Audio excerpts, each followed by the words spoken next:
السلام علیکم۔ میرا آج کا ٹاپک ہوگا ایچ پائلوری اور معدے کی خرابیوں کی وجوہات کیا ہے، اور اس کے سمٹم کے حوالے سے، اس کے ڈوزز کے حوالے سے، اور اس کے میڈیسن دوائی کے حوالے سے میرا آج کا ٹاپک ہے ایچ پائلوری اور معدے کی خرابی سے آپ کو کیا کیا تکلیفیں آ جاتے ہیں۔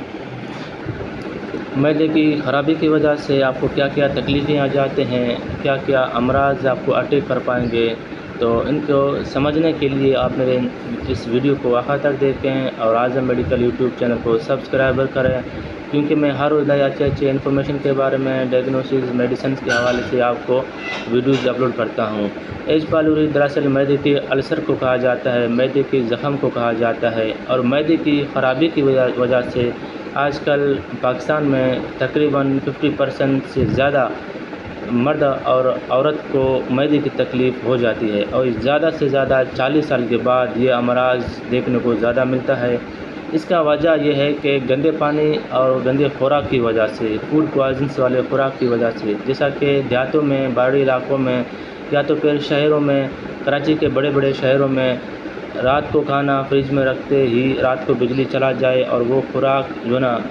گرمی کی وجہ سے خراب ہو جائے، اور دوبارہ انہی خوراک کو گرم کر کے یا تو پھر ڈائریکٹ کھانے سے معدے میں السر، معدے میں خرابیاں، معدے میں پیچیدگیاں اسی طرح ہو جاتے ہیں۔ تو معدے کی خرابی کی وجہ سے، معدے کی السر کی وجہ سے انسان کو ڈپریشنز، انگزائٹی، نیند کا نہ آنا، گھبراہٹ، سر میں چکر کا آنا، ڈر خوف کا آ جانا، اور الٹے سلٹے بی پی کا ہائی ہونا، الٹے سلٹے جو نا باتیں کرنا، اور اگلا بندہ یہ سمجھتا ہے کہ یہ تو پاگل ہو چکا ہے، اس کو پاگل خانے میں ڈال دیا جائے۔ گھر کے افراد بھی اس کو تنگ آ جاتے ہیں، اور وہ اپنے آپ زندگی کو بھی تنگ آ جاتی ہے، جیسا کہ قبض کا آنا، پیٹ میں درد ہونا، کمر میں درد ہونا، چکر آنا، گھبراہٹ کی وجہ سے جو ہے نا پھر ڈر خوف آ جانا، سانس کا بند ہو جانا، یہ سارے علامتیں معدے اور ایچ پائلوری میں ہو جاتے ہیں۔ اس کا ٹریٹمنٹ بآسانی یہ ہے کہ آپ صاف ستھرا پانی ابال کے، چھان کے،